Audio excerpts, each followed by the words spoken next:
गांधी ने फिर उठाया मणिपुर का मुद्दा। सरकार से पूछे तीखे सवाल। कहा पीएम ने अब तक मणिपुर का दौरा क्यों नहीं किया?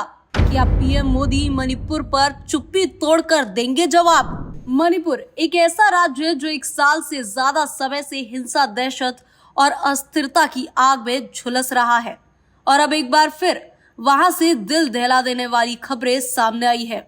इम्फाल पश्चिम, इम्फाल पूर्व, थोबल, काकचिंग और विष्णुपुर ये वो 5 जिले हैं जहां बीते 24 घंटे में हिंसा की कई घटनाएं दर्ज की गई है।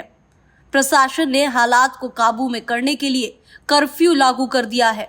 इंटरनेट सेवाएं पूरी तरह बंद कर दी गई है। वीपीएन और विसेट तक को ब्लॉक कर दिया गया है। यानी न संवाद संभव है न सवाल। मणिपुर के लोग एक बार फिर खौफ और असुरक्षा के साए में जीने को मजबूर है। लेकिन मणिपुर का दर्द सिर्फ आंकड़ों या प्रशासनिक आदेशों में नहीं सिमटा है। ये एक ऐसा मानवीय संकट बन चुका है जिसे लेकर अब देश की सियासत भी उबल पड़ी है। कांग्रेस ने इस मुद्दे को लेकर प्रधानमंत्री नरेंद्र मोदी और केंद्र सरकार पर सीधा और तीखा हमला बोला है।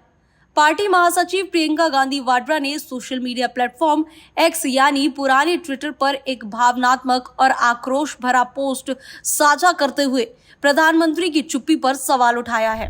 उनका कहना है कि मणिपुर पिछले 2 सालों से हिंसा और पलायन का सामना कर रहा है, लेकिन प्रधानमंत्री ना तो अब तक मणिपुर गए, ना वहां के लोगों से मिले, ना शांति की अपील की और ना ही कोई ठोस प्रयास किया। प्रियंका गांधी ने प्रधानमंत्री की भूमिका पर सवाल उठाते हुए कहा कि देश के नागरिकों की सुरक्षा और शांति सुनिश्चित करना प्रधानमंत्री की संवैधानिक जिम्मेदारी है।